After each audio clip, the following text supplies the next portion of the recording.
This channel does not promote any violent, harmful, or illegal activities. All content provided by this channel is meant for an educational purpose only. Top quality और consistent performance के लिए सिर्फ silver pumps नाम याद रखना। Epic ইস্যুতে আজও উত্তাল সংসদ। তৃণমূল বিজেপি সহ বিরোধীদের ওয়াকআউট আলোচনার দাবি না মানায় রাজ্যসভা থেকে ওয়াকআউট টিএমসি বিজেডি। ডিটেল জানবো জ্যোতির্ময় কর্মকারের কাছে। জ্যোতির্ময়, দেখো, আজকেও এপিক ইস্যু তৃণমূল কংগ্রেসের তরফ থেকে তোলা হয় এবং অন্যান্য বিরোধী দলগুলি বিশেষত কংগ্রেসও গতকাল তৃণমূলের পাশে দাঁড়িয়েছে এবং তারাও জানায় যে এই ডুপ্লিকেট এপিক কার্ড ইস্যুতে সংসদের অভ্যন্তরে তারা আলোচনা চান। রাজ্যসভায় কোনোভাবেই এই মুলতবি প্রস্তাব মানা হয়নি, আলোচনার দাবি মানা হয়নি এবং তারপরে তৃণমূল কংগ্রেস ওয়াকআউট করে। অপ্রত্যাশিতভাবে তৃণমূল কংগ্রেসের পাশে দাঁড়িয়েছে বিজেডি, তৃণমূলের সঙ্গে ওয়াকআউট করে বিজেডিও এবং তারপরে কংগ্রেস সহ অন্যান্য বিরোধী দলগুলি প্রত্যেকেই ওয়াকআউট করে রাজ্যসভা থেকে এবং পরবর্তী ক্ষেত্রে রাজ্যসভা মুলতবি হয়ে যায়। ধন্যবাদ জ্যোতির্ময়। সৌগত রায়ের বক্তব্য আমাদের কাছে এসেছে, শুনবো। আমরা আনন্দিত যে কংগ্রেসও ভোটার লিস্ট নিয়ে আমাদের সাথ দিচ্ছে। আমরাই তুলেছিলাম বিষয়টা। আজকে তো আমরা দেখাও করব সিইসির সাথে। আমি আশা করি এতে একটা ফল পাব। দীঘার জগন্নাথ মন্দিরের কাছে হচ্ছে নতুন পুলিশ পোস্ট। আগামী 30 এপ্রিল জগন্নাথ মন্দিরের উদ্বোধন হবে এই সৈকত নগরীতে। জগন্নাথ মন্দির উদ্বোধন হয়ে গেলে এখানে পর্যটকদের ভিড় আরও বাড়বে। তাই অতিরিক্ত ভিড় সামাল দেওয়া থেকে শুরু করে নিরাপত্তা এবং নজরদারির উপর বিশেষ জোর দিতে হবে। তাই জগন্নাথ ধাম থানা বা ফাঁড়ি তৈরি হচ্ছে বলে পুলিশ সূত্রে খবর। আর এই পুলিশ ক্যাম্পে এখন 2 জন এএসআই এবং 11 জন কনস্টেবলকে নিযুক্ত করা হয়েছে। জগন্নাথ মন্দিরের ভিতরে এবং সংলগ্ন এলাকায় নিরাপত্তার দায়িত্ব পালন করছেন ওই পুলিশ কর্মীরা। সরকারি প্রস্তুতি খুব তুঙ্গে, আর মানে 1.5 মাস মতো সময় আছে। পুলিশি নিরাপত্তা একটা মন্দির স্টেশন হচ্ছে, যেটা পুলিশ ক্যাম্প হচ্ছে, সেটা সম্পূর্ণ আলাদা। শুধু মন্দিরটাকেই ওরা রক্ষণাবেক্ষণ এবং যে সমস্ত নিরাপত্তার যে ব্যবস্থাগুলো তারাই দেখভাল করবে।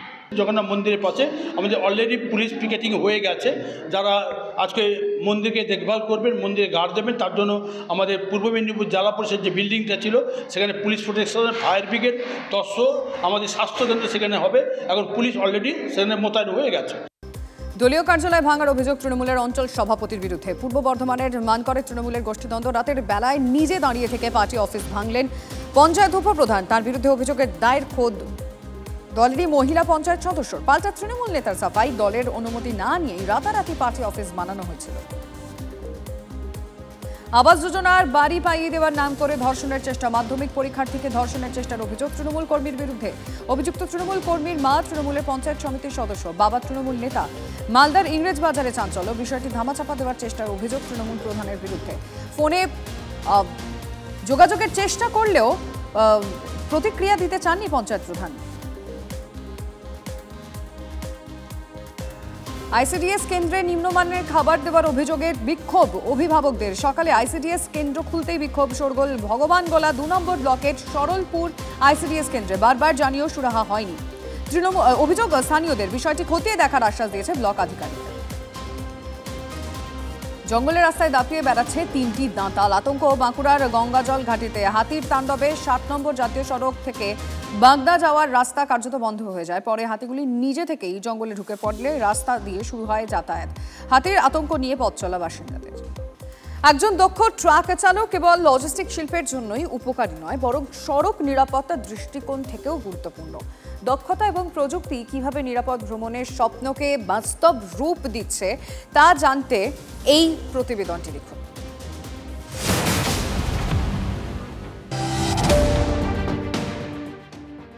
বর্তমান সময়ে নিত্য প্রয়োজনীয় সামগ্রীর পাশাপাশি শিল্প পণ্যগুলি পরিবহনের ক্ষেত্রে ট্রাক একটি গুরুত্বপূর্ণ ভূমিকা পালন করে।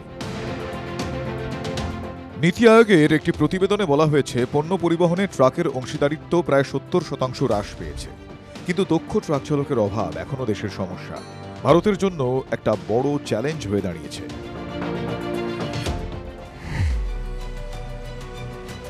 দূরপাল্লার ট্রাকগুলোর ওপর যথেষ্ট পরিমাণে দায়িত্বভার থাকে, ফলে ড্রাইভিং সিটে প্রয়োজন একজন অভিজ্ঞ চালকের।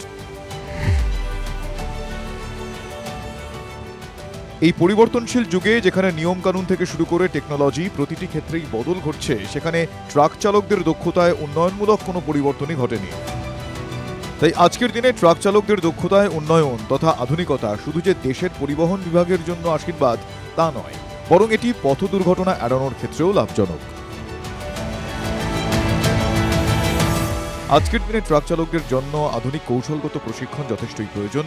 এর মধ্যে নিরাপত্তা, প্রতিরক্ষা, আপৎকালীন প্রতিক্রিয়া, কঠিন পরিস্থিতিতে হেল্পলাইনের ব্যবহার অতি গুরুত্বপূর্ণ। এর দরুন দেশে পথ দুর্ঘটনায় হ্রাস টানা সম্ভব হবে। সেক্ষেত্রে যানবাহন প্রস্তুতকারী সংস্থা, নীতি নির্ধারক, পরিবহন ও ইন্ডাস্ট্রির লোকেদের দলবদ্ধ হয়ে কাজ করা দরকার। কেবল তখনই পথ দুর্ঘটনা এড়ানোর কৃতিত্ব আমরা নিতে পারব। আর এর জন্য যানবাহন প্রস্তুতকারী সংস্থা, নীতি নির্ধারক, পরিবহন বিভাগ, ইন্ডাস্ট্রিতে কর্মরত লোকেদের অবদান যথেষ্টই গুরুত্বপূর্ণ। কারণ তবেই আমরা সড়ক নিরাপত্তায় এক নতুন উচ্চতা অর্জন করতে সক্ষম হব।